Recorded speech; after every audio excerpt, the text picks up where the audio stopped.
Não sei se você já foi acusado de alguma coisa que você não fez. E eu também não sei as estratégias que você se utilizou para se defender. Me lembro de uma acusação marcante na minha adolescência. Não sei se eu contei essa também, mas vale a pena recordar. Um colega meu totalmente insatisfeito com a professora muito querida, amo a professora de história. Muito insatisfeito. Naquela época o bullying, ele acontecia não só entre os alunos, mas também entre os professores. Sou de uma outra geração. E ele, muito insatisfeito com a professora, ele decidiu que colocaria uma taxinha na carteira da professora, para que a professora sentasse. Já viu isso, Nice? Não é novidade, né? Pois bem. E, de alguma forma, ele colocou, a professora sentou, foi aquele trauma, foi toda aquela dificuldade. E me recordo que, com todas as razões,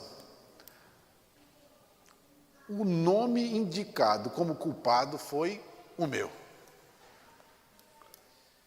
Incrível. Eu passava um professor, fizeram isso. Foi o Igor. Passava o coordenador, foi o... Mas, gente, eu não sabia que eu estava tão ruim assim para mim. E buscando uma tentativa de me defender de algo que não fiz, mas poderia ter feito. Mas não fiz. E sempre uma tentativa de defesa inútil diante de uma situação, até que o meu amigo resolveu confessar o crime dele. Aí as pessoas, mas isso era a cara do Igor. Isso era a cara dele. Pois bem, de certa forma, o que o apóstolo Paulo, de forma injusta, está sofrendo, também é uma acusação. Uma acusação infame. O apóstolo Paulo, fundador da igreja de Corinto, homem comprometido com o Senhor, está sendo acusado de alguém que não está mais comprometido com a igreja. Com alguém que não tem mais a pegada do evangelho para aquela igreja. Alguém que parece que ficou ultrapassado, que ficou para trás. Alguém que não tem necessariamente um compromisso de anunciar o reino de Deus com poder, com força. Alguém que não tem mais condições de fazer ou não tem se mostrado mais apóstolo verdadeiro do anúncio do evangelho. Por isso que eu quero convidar você a abrir a sua Bíblia. 2 Coríntios, capítulo 1. Vamos caminhar mais um pouquinho hoje, verso 12 ao verso 14. 2 Coríntios, capítulo 1, verso 12 ao verso 14.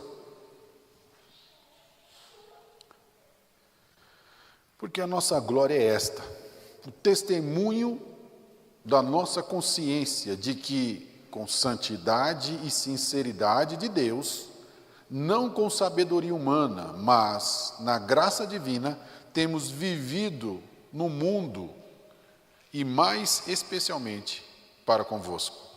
Porque nenhuma outra coisa vos escrevemos, além das que ledes e bem compreendeis, e espero que o compreendereis de todo, como também já em parte nos compreendestes, que somos a vossa glória, como igualmente sois a nossa no dia de Jesus, nosso Senhor.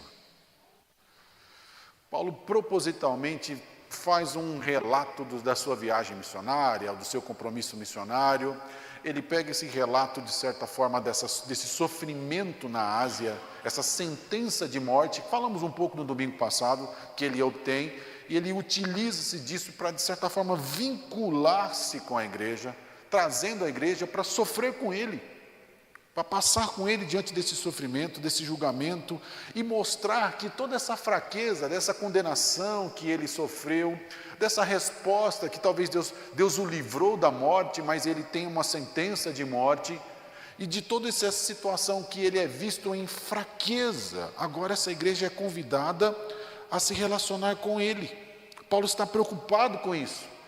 Mais do que a sua própria sentença de morte, ele está extremamente preocupado com a igreja.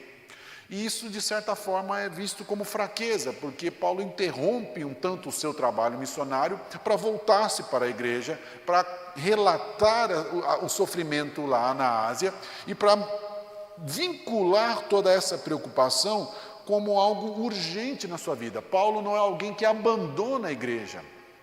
Paulo não é alguém que, diante das acusações que tem sofrido dessa igreja, simplesmente se revolta contra a igreja, mas ele traz o evangelho para essa igreja, ele traz a genuína preocupação para essa igreja.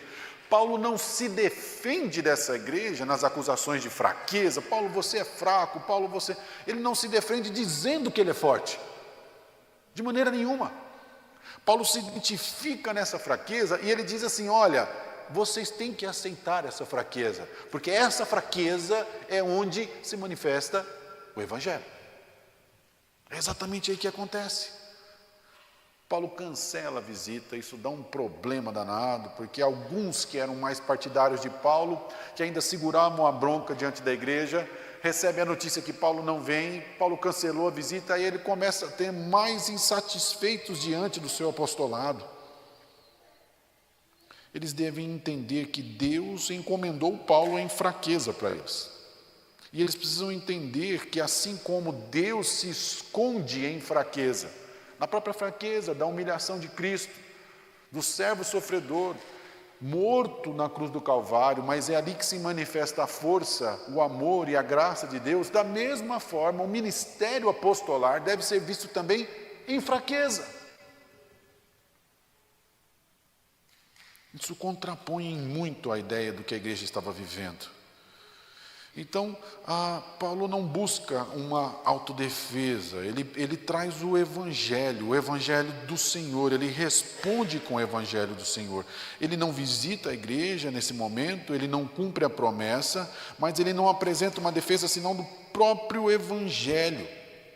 É o próprio compromisso com o evangelho. Então ele tenta suprir os sentimentos feridos da igreja ou as suspeitas que são ali colocadas, falando: olha, eu vou cancelar essa visita, eu não tenho como estar presente com vocês, como uma medida mesmo educativa para a igreja. E de certa forma, então, ele vem trazendo na defesa do evangelho claramente a alegação da sua integridade. Paulo alega integridade, mas uma integridade vinculada ao evangelho. Claramente eles precisam aceitar alguém que fala a verdade. Eles não têm nada para acusar Paulo. Pelo contrário, ele diz que tem glória, né? É porque a nossa vanglória, porque a nossa glória é essa, o nosso testemunho. Diferente de mim, que não gozava de nenhum prestígio, nem da minha turma e nem da minha sala, diante do que eu falava, Paulo sabe que aquilo que ele está falando, ele pode falar e a igreja pode testificar disso. Porque o que ele anuncia é o evangelho. E se eles não estão aceitando Paulo como o sofredor, Paulo como fraco, é porque eles também estão rejeitando o evangelho, que é mediado pelo sofrimento, mediado pelas dificuldades. É essencial o reconhecimento de que a igreja olhe para Paulo, olhe para o ministério apostolar dele e vincule-se a este, porque este é a manifestação do evangelho. Se ela rejeitar a forma de sofrimento e fraqueza desse ministério apostolar, ela está rejeitando o evangelho e rejeitando a Cristo. Então é algo muito mais perigoso do que poderia se imaginar. Paulo está chamando a igreja: glorie-se comigo, glorie-se em mim, as obras que Deus fez através de mim. Ele está chamando a igreja para olhar, ao invés de manifestar e ver as fraquezas, mas que ela enxergue na fraqueza a obra de Deus, o poder de Deus. Paulo quer que eles se orgulhem disso. Olha, eu me orgulho disso. A palavra é orgulho, mas eu me orgulho na simplicidade, eu me orgulho na sinceridade, e eu quero compartilhar isso com vocês. A resposta que eu estou trazendo a vocês é essa, e é este o caminho que vocês também devem seguir. Um caminho de compartilhar da simplicidade e sinceridade, que se orgulhem disso. Esse é um motivo de adoração e não um motivo de cancelamento.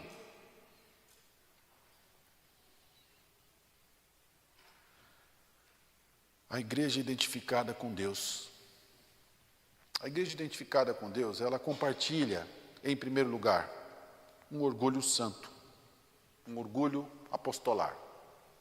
Versículo 12 vai nos dar um pouco essa ideia, se vocês puderem projetar para que a igreja também acompanhe. A ideia que ele vem colocar, porque a nossa glória porque o nosso orgulho, a palavra é colocada aqui. Paulo chamou a igreja, versículos atrás, a partilhar com ele da coinonia, para partilhar com ele dessa comunhão, através do sofrimento. Participem comigo do sofrimento, entendam o sofrimento, partilhem do sofrimento, é necessário, é o caminho pelo qual o Evangelho é proclamado. Agora que vocês reconheceram o sofrimento, entenderam o sofrimento de Cristo, participaram do sofrimento de Cristo, agora participem do orgulho diante de Cristo, participem da alegria, participem da graça de Deus que nos alcança. Vocês deram ações de graça nos momentos de dificuldade, deem ações de graças por mim, dê ações de graças por tudo aquilo que eu tenho feito, pela simplicidade e sinceridade desse Evangelho. É o vínculo que ele quer trazer. Ele começa com essa expressão aqui, por quê? O gar, por quê? É o fundamento que ele vem trazer para a igreja, exatamente dessa coinonia, desse vínculo entre o apóstolo e a igreja. Existe uma coinonia, uma comunhão com Cristo, que é vivida no sofrimento, mas também nesse orgulho, nessa satisfação, nessa alegria. O fundamento da coinonia, das ações de graças, é exatamente essa transparência na conduta, essa simplicidade e sinceridade que o apóstolo se apresenta diante deles. Veja como me apresento diante de vocês, com toda a simplicidade, com toda a sinceridade. Antes participamos da provação, dos testes que foram necessários para a proclamação da obra de Deus. Agora, tudo isso com simplicidade, com pureza, com sinceridade. Nos gloriemos nisso. Quando ele usa essa expressão, essa é a minha glória, essa é a nossa glória, é exatamente o combate que ele vai fazer com toda a perspectiva da corrente na igreja que se gloriava dos seus grandes feitos, que se gloriava dos seus grandes líderes, que se vangloriava das suas grandes atitudes, das manifestações dos dons, daquilo que eles estavam vivendo, se esquecendo necessariamente do Evangelho, do provedor de tudo aquilo. Paulo está chamando para uma vanglória fora de si, uma vanglória autenticamente inútil, é aquela que olha para si e se exalta. Paulo está chamando para que eles tenham uma vanglória, um meio de se orgulhar, não dos seus grandes feitos, mas na fraqueza e necessariamente naquilo que Deus tem feito. A defesa que Paulo vem trazer contra os falsos líderes, contra uma teologia de empoderamento da igreja, é a defesa da fraqueza, como ele já apresentou, mas é uma defesa de um orgulho, de sinceridade e de simplicidade, que o próprio Evangelho manifestou, que o próprio Deus manifestou. Essa é a vanglória de Paulo aqui no verso 12 e no verso 14. Ele traz uma defesa do Evangelho. Claramente, a igreja precisa aprender as verdadeiras marcas do Evangelho, que são nutridas nisso. Não há uma conveniência pessoal. De certa forma, o que Paulo vai argumentar está relacionado a isso. Olha, eu não apresentei vocês em nenhum momento uma conveniência pessoal. Eu não me impus diante de vocês numa conveniência naquilo que eu acredito que eu quero, ou da forma que eu quero. O que apresento diante de vocês é um evangelho sofredor. São as marcas do próprio Cristo, do sofrimento de Cristo. E eu sempre fiz isso em sinceridade. Eu sempre fiz isso em pureza, na presença de Cristo. Ele está chamando a igreja para se orgulhar daquilo que é autêntico e daquilo que é verdadeiro. Diferente dos superapóstolos. Eu sei que isso é um pouco embutido agora, porque ele vai falar disso mais à frente, mas quando lemos isso aqui, não tem como nós observarmos essa ostentação paulina no sofrimento, uma ostentação na fraqueza, uma ostentação na simplicidade, na pureza, na santidade, contrapondo necessariamente a ostentação de poder, de oratória, de imposição, que é o que ele acusa lá na frente os falsos líderes. Ele está se apresentando, ele está se combatendo diferente. Não é aquele colega que, preparando para ir para uma festinha, vira para você, né, quando era adolescente, fala assim, eu estou bem? Não, cara, seu cabelo está desarrumado. Aí a pessoa fica, né, desesperada. Não, está sujo aqui. Aí a pessoa começa a ficar desesperada para tentar combater a imagem negativa que está sendo proposta. Paulo, ao ser acusado, ou de certa forma ser exposto como alguém defeituoso no seu ministério, ele não busca sanar as acusações que são feitas. Ele está falando, ei, é isso mesmo. É assim mesmo, é em fraqueza mesmo. É assim que as coisas funcionam. E ele está ostentando isso. É nisso que eu quero viver, é nessas marcas, é nesse sofrimento, é nessa sinceridade, é nessa pureza. Enquanto viviam na aparência, Paulo quer trazer uma ideia do coração. Ele vai falar dessa sinceridade. E todo esse combate não é pessoal, ele sempre aponta o Evangelho, ele sempre aponta a realidade da glória de Deus, do sofrimento de Cristo. E ele quer trazer a igreja a recobrar isso. Lembre-se, a igreja de Corinto ele reconhece como uma igreja santa, uma igreja de Deus. Já falou isso lá na primeira carta. E ele está falando para que essa igreja entenda e ela recobre, e ela tenha orgulho daquilo que conquistou ela, daquilo que transformou o coração dela. Talvez a nossa caminhada, de forma muito interessante, olhamos para trás e falamos, poxa, não sou mais aquele Igor. Tem Igor melhor para vir aí, pode esperar, acho que tem Igor melhor que vem. Mas tem Igor pior para trás. O duro é a igreja olhar e ver uma Corinto melhor para trás. Aí é o problema. Quando Paulo vai chamando a igreja a se orgulhar de algo que ela se esqueceu, ele está chamando a igreja a voltar, a recobrar exatamente o valor do genuíno evangelho, o valor de um compromisso santo com o Senhor, do sofrimento de Cristo. Então, nesse versículo 12, ele vem trazendo, por quê? Ele vem trazendo a ideia, a minha vanglória é naquilo que é simples, naquilo que é sincero. A palavra que ele vem usar aqui de sinceridade é uma ideia que está relacionada à transparência. Algo que pode ser medido com a luz solar. Algo que é necessário para se ver adequadamente. Paulo está falando, olha, o que eu apresento é isso. É isso que eu tenho que apresentar, é com toda sinceridade, é um exemplo de transparência. As pessoas o acusavam, ele está falando, é isso mesmo. O fato de eu me apresentar como sou, o fato de eu assumir a fraqueza que eu sou acusado, é um fato de ser sincero, de ser verdadeiro, e vocês entendendo assim, não podem olhar para mim como um meio de manipulação, de tentar manipular vocês ou tirar algum proveito de vocês. Pelo contrário, vocês estão vendo o que eu realmente sou. E eu quero chamar para que vocês olhem para isso e recobrem o verdadeiro sentido do Evangelho. A transparência ela é necessária para ver a obra de Deus.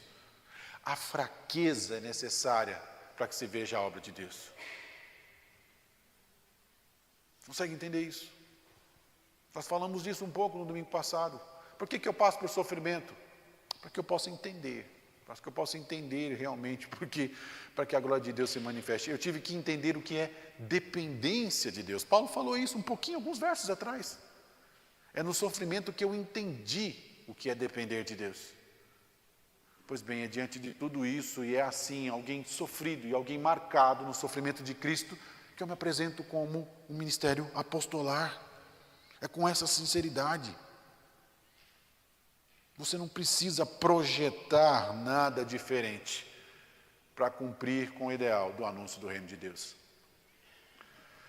Nós vivemos numa certa expectativa social, nós vivemos numa certa expectativa de aceitação diante das nossas carências, diante daquilo que gostaríamos de ter, de alcançar, seja das pessoas, ou seja daquilo que se programa. Às vezes essas coisas adentram ao nosso coração e elas tomam a frente de um compromisso com o reino de Deus. E quando essas coisas começam a tomar a frente com o reino de Deus, não é mais a beleza do Evangelho que é o nosso alvo. Nós, em meio à proclamação do Evangelho, nós buscamos o enaltecimento da nossa beleza, da nossa vaidade, do nosso ego, da nossa realização. No fim das contas, estamos buscando a nossa própria realização, mesmo quando estamos buscando o Evangelho e o reino de Deus. E Paulo descobriu isso de uma forma mais dolorosa possível, porque foi quando ele pediu e não recebeu, ou foi por quando foi sentenciado à morte, ou foi diante de um sofrimento, que ele descobriu necessariamente que ele não tinha mais o que fazer, a não ser depender desse Deus. E é por isso que ele se orgulha dessa sinceridade, dessa fraqueza, porque é em meio a isso que se manifesta a glória de Deus. Quando é que nós vamos aprender que não somos nós, que não é você, que não é o seu interesse, que não é o seu bom senso, não é o seu bom gosto, a sua inteligência, a sua grande capacidade ou o seu grande coração, que vai necessariamente trazer os benefícios do reino de Deus a esse mundo?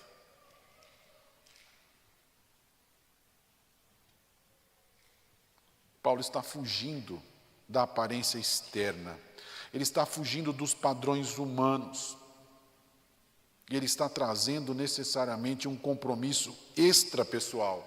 Quando ele usa essa expressão, de sinceridade, o testemunho da nossa consciência, com santidade e sinceridade, ele está trazendo uma ideia de pureza, de compromisso, de interesse que é fora dele. Vocês querem isso? Eu só tenho isso. O que vocês estão querendo é extra-evangelho.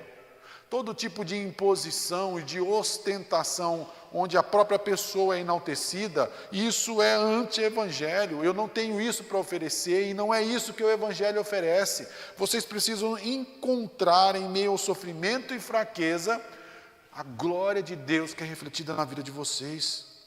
É esse tipo de pureza de coração que ele está falando. Pureza de consciência, eu sei que eu estou buscando isso, não habilidade, não poder em mim, mas na glória de Deus.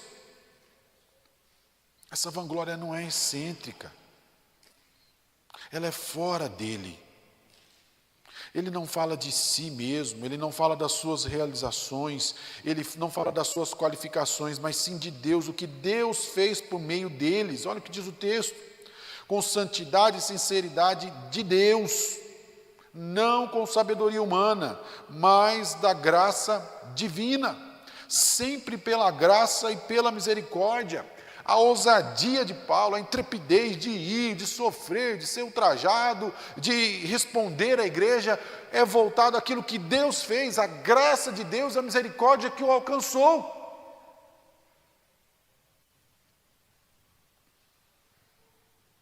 É na obra de Deus e não na obra de Paulo. É na obra de Deus em Paulo. A igreja devia olhar para isso e falar assim, puxa, olha só, olha como é importante isso. Paulo não está apelando para uma evidência que ele poderia apresentar na sua oratória, na sua capacidade de articulação, ou na imposição que era tão característica do comportamento grego e helênico. Não. Paulo vai totalmente fora isso, é fora ele, é fora a sua persona, é aquilo que Deus faz. E ele apresenta isso diante de Deus, essa pureza que ele coloca aqui, não é corandão, é coram homínios, porque é uma ideia de que é uma pureza diante dos homens, ou seja, não é que ele é puro sem pecado, ele não é absoluto, ele não é um papa, ele simplesmente é alguém que diante dos homens apresenta a sua sinceridade, mas que é fraco, que é pecador, e é por isso que a glória de Deus brilha sobre ele, ele não é absoluto. Pois bem, é esse fraco que está diante de vocês, sem aparência, mas com o coração transparente diante de vocês. Um orgulho de coração, onde Deus trabalhou, onde Deus realizou a obra salvadora. Não é algo que é proposto por Ele, não é algo que pode ser visto tão somente naquilo que se comprova do que se faz, mas naquilo que o próprio Deus fez no seu coração. Não é dele, é de Deus.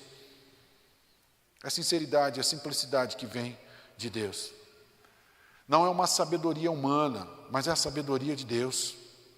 A sabedoria salvadora de Deus que se manifestou no sofrimento, que se manifestou na morte do seu Filho na cruz do Calvário. É esse tipo de sabedoria que é o pontapé inicial da proclamação do reino de Deus, do Evangelho. Não é uma ostentação de uma sabedoria carnal, visível, de ostentação pessoal. E é nesse sentido que nós precisamos um pouco revisar a nossa vida. Eu acredito que todos que estamos aqui temos um compromisso com Deus. Eu acredito que todos que estão aqui têm um compromisso de anunciar o seu reino e a sua glória. E a pergunta que fica é: quão boa, quão devota, quão limpa é a sua motivação de servir ao Senhor? Nós nos apresentamos diante de Deus para servi-lo. Por quê? Porque Ele me dá o que eu quero. Porque Ele me protege do homem mau. Porque Ele me faz ficar rico. Porque Ele me cura das minhas enfermidades. Ou porque eu entendo que diante da manifestação do seu Filho, na cruz do Calvário, morrendo para me salvar, a dívida do meu pecado foi paga. E eu não sou mais inimigo de Deus. Eu não sou mais condenado ao inferno por causa dos meus pecados. E agora eu não sou mais destinado a um reino das trevas, mas sou trazido para um novo reino, o reino do Filho do seu amor. E agora, vivendo nesse novo reino, eu sou seu súdito e tenho a satisfação, a alegria de poder servi-lo, um privilégio de servi-lo, mesmo quando servi-lo significará sofrer. É uma ótica distinta, não é uma ótica de empoderamento, onde eu me faço rico e me realizo naquilo que quero porque eu sirvo a um Senhor. Não, eu sirvo a um Senhor onde a glória é devida ao nome dEle e a minha satisfação é que Ele seja exaltado, porque a paz que não existia agora existe. Não sou mais condenado pelos meus pecados, eu sou perdoado e transformado. Minha vida pode ser distinta. A minha satisfação e contentamento não está mais na minha ostentação, na minha realização. Eu vislumbrei algo muito maior, o reino de Deus que está acima de tudo isso. Cristo disse: o meu reino não é deste mundo. Eles estão querendo coroá-lo, vamos matá-lo, o Império Romano, o Sinédrio, os fariseus. Jesus: o meu reino não é deste mundo. E ninguém entendia.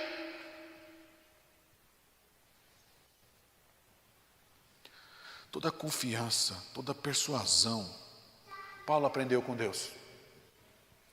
Paulo aprendeu na dependência do Senhor. Por isso ele faz com sinceridade, porque ele descobriu que não leva para lugar nenhum. Não tem como manipular, não tem como, não. É na simplicidade, é na santidade. A outra palavra que ele usa aqui é na ideia de sinceridade, né? A ideia de transparência, a ideia da luz do sol. É algo que é exposto tão claramente. Então, de certa forma, quando Paulo se apresenta como alguém santo, como alguém sincero diante de Deus, ele está confrontando as nossas motivações ocultas. Já aconteceu isso com você? Você está fazendo algo, acreditando que é o melhor possível, e no meio do caminho do que você está fazendo, você descobre: mas é por isso mesmo que eu estou fazendo. Como se você estivesse descendo um barranco, e aí, no meio do caminho, você fala: opa, não é por aqui não.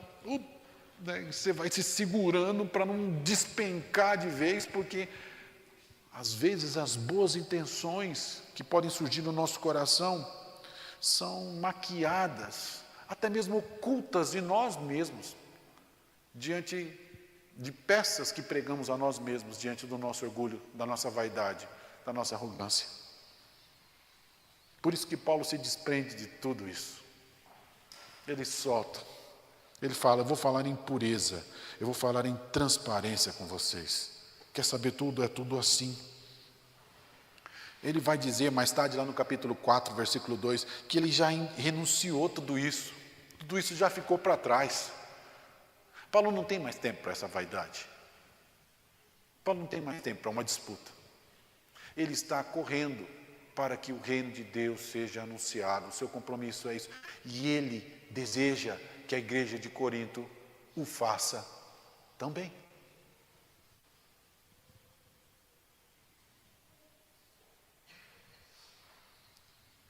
Você pode pedir que Deus revele suas motivações?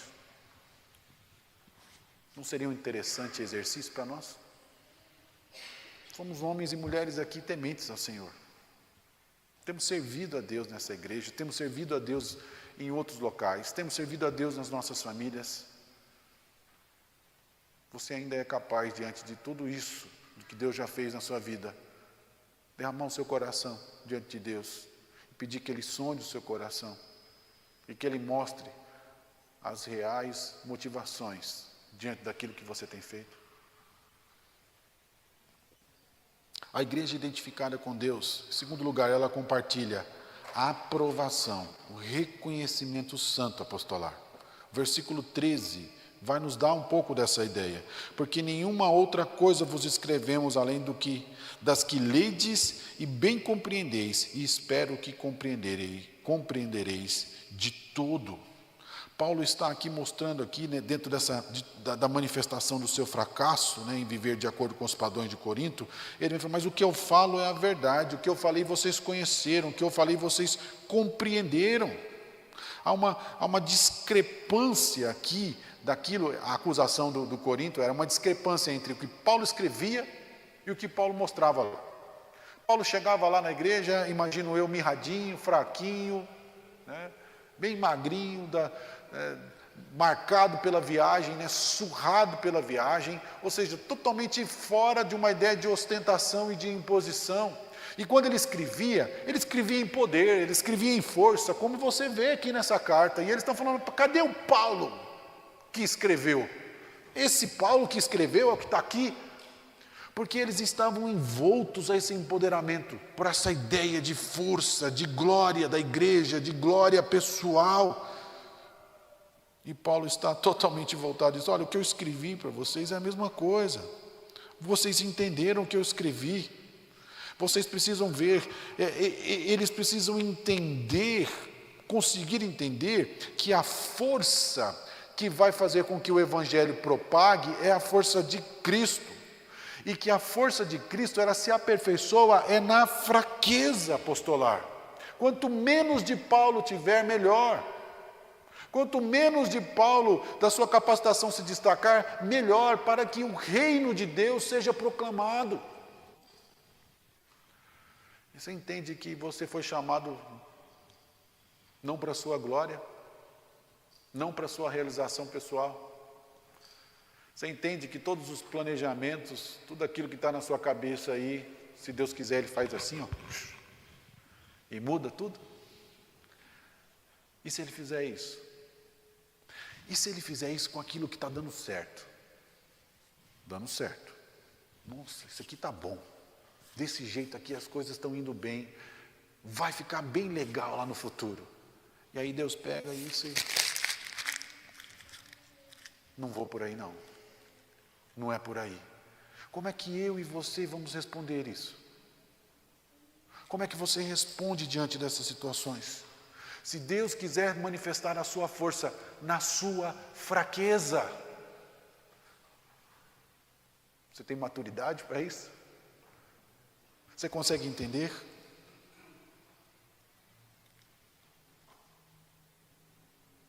Paulo está dizendo que a mensagem dele não foi decifrada. Paulo não está dizendo, olha, o que eu disse para vocês, vocês entenderam muito bem lá atrás, tá? Vocês entenderam a mensagem. Não tem nada diferente, não. O que vocês precisam é aceitar e reconhecer. Aí essa é a expressão que ele está usando aqui. Esse é o termo que ele usa aqui no verso. Reconheçam. Que ledes, compreendeis, e que espero que compreendereis de tudo. Vocês precisam compreender, vocês precisam reconhecer, vocês precisam aceitar aquilo que vocês já viram. É a ideia, aqui pode ser traduzido de várias formas, mas é algo que ele pega e fala assim, é isso mesmo. Ele está chamando a igreja de Corinto a olhar para a trajetória apostolar e falar assim, nossa, como é que eu não pensei nisso? Sempre foi assim lá atrás. Foi assim que as coisas aconteceram. Essa compreensão que eles precisam ter é uma compreensão que já foi exposta. Eles precisam aceitar, reconhecer, aprovar, se lembrar de tudo isso. Avaliem aquilo que é verdadeiro. Vocês têm como pegar o que eu dou para vocês e dizer assim, ó, é verdadeiro. Porque vocês já tiveram isso. Paulo não está apresentando algo novo para eles. Isso que ele está dizendo. O evangelho não é novo para vocês. Vocês estão me acusando de ser fraco? Estão me acusando de não ser apóstolo? Vocês têm plena condição de olhar para o evangelho e dizer o que é e o que não é. Recobrem essa condição. É isso que ele está falando. E depois que vocês fizerem isso, participem comigo nas provações. Vocês que participaram, participem comigo agora na glória, que é o verso 14, que ele vai nos dizer. Compreendeis todo, como também já em parte nos compreendestes, que somos a vossa glória, como igualmente sois a nossa, no dia de Jesus, o nosso Senhor. Eu tenho orgulho de vocês. Vocês também têm que ter orgulho de mim. É isso que ele está falando. Porque nós somos do Evangelho. Nós estamos na mesma batalha, na mesma guerra, na mesma luta. Vocês precisam olhar para as minhas fraquezas, para essas limitações e falar assim, que bênção. Que bom que é nessa fraqueza que se manifesta a glória de Deus. Reconheçam Paulo como apóstolo, mas reconheçam não só como apóstolo, mas como apóstolo de vocês. É isso que ele está convidando a igreja. Este que passou por sofrimentos, esse que foi liberto, vocês que participaram de tudo isso, recebam Paulo como apóstolo, porque vocês receberam o evangelho. Vocês não receberam, igreja de Corinto, um evangelho de orgulho pessoal, de empoderamento. Vocês não receberam um evangelho de realização pessoal. Vocês receberam um evangelho onde Cristo Jesus é o Senhor. Vocês são seus súditos e vocês são conclamados, enviados, ordenados a buscar a glória desse Rei e Senhor até o fim, até mesmo debaixo da morte.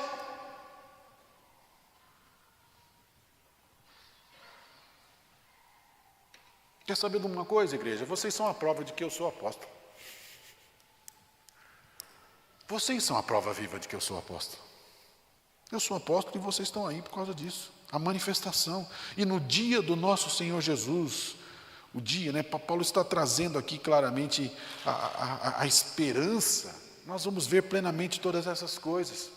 É no dia do nosso Senhor Jesus, no último dia, a igreja poderá, juntamente com Paulo, viver de forma inseparável diante do Evangelho. Se eles são unidos pelo mesmo Evangelho, pelo mesmo Cristo, pelo mesmo Senhor, a igreja de Paulo, Paulo é da igreja. E juntos devem glorificar e engrandecer ao Senhor.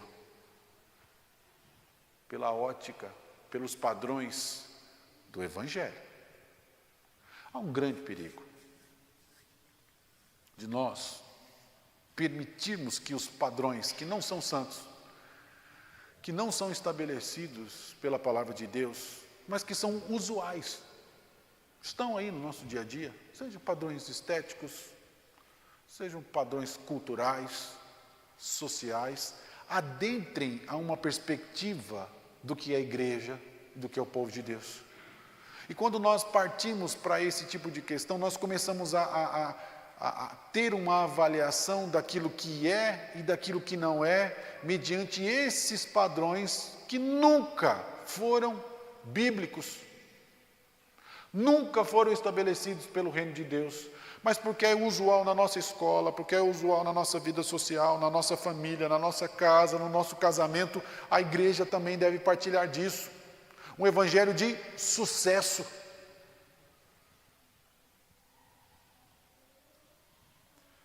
A igreja não foi chamada para ter sucesso. A igreja foi chamada para anunciar o reino de Deus. Anunciar Cristo, Cristo crucificado, que morreu, que ressuscitou, que está à direita do Pai, mas crucificado, e que retornará para viver eternamente com o seu povo. Somos conhecedores do Evangelho.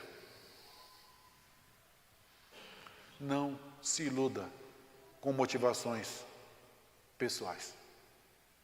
Não se iluda com critérios que parecem bons e interessantes, mas que não têm vínculo nenhum com o reino de Deus. Olhe novamente para o Evangelho e afirme: aqui está a verdade. Esta é a verdade. É aqui que eu devo me pegar. Olha, e não tenha vergonha nenhuma disso, tá? Isso acontece nas melhores famílias. De repente você fala: nossa, mas eu estava indo para cá. E Deus me apresenta o Evangelho de forma tão autêntica e verdadeira. Depois do momento de humilhação, de falar: meu Deus, era isso que eu estava pensando, era esse tipo de critério, era esse tipo de avaliação, que você se enche de alegria, porque a palavra de Deus te alcançou. E você foi admoestado a voltar e a viver adequadamente o padrão da verdade do Evangelho. Abandone o que é seu. Ah, é errado, pastor, criar um plano, ter ideias. Não tem, olha, tá beleza. Fazer um trajetinho de viagem, tá legal. Mas entenda que você não é o autor e consumador dessa viagem, não. Tá? Não tem nenhum problema você criar um trajeto, desde que você também não tenha nenhum problema em saber que Deus pode e vai alterar muita coisa na sua trajetória. Abandone. É só a mochila da fé, o cantil do Evangelho, e vai. Siga. Abrace o Evangelho, abrace o caminho, abrace o chamado, a ordenança de seguir, de ser discípulo desse servo sofredor, desse Cristo que em morte mostrou a glória de Deus. E assim, você viva a satisfação, o contentamento, a alegria de depender de Deus. E assim, dentro dessa paz e alegria, você poder testemunhar algo genuinamente sobrenatural. A igreja de Corinto podia se iludir com uma ideia de sobrenatural, pela manifestação de imposição da sua liderança, pela oratória, pelo sentimento, pela emoção, pela manifestação dos dons. Você lê 1 Coríntios, você vai ver isso. Os dons mirabolantes, né? Pirotécnicos, as pessoas que tinham os dons pirotécnicos, por favor, sentem aqui à frente, porque são melhores do que os outros. Uma igreja que ostentava tudo isso. Paulo está chamando uma igreja a viver não debaixo disso, mas viver na fraqueza, na sua limitação, mas experimentar algo que ninguém jamais experimentou. Viver na dependência do Senhor, naquilo que Ele dá, naquilo que Ele oferece. Como é bom isso. Deus, eu não tenho nada hoje, mas eu vou ter se o Senhor quiser. Se o Senhor quiser, eu vou ter. Deus, eu tenho tudo isso hoje, amanhã eu posso não ter, se o Senhor quiser. Louvado e glorificado seja o seu nome, para todo sempre.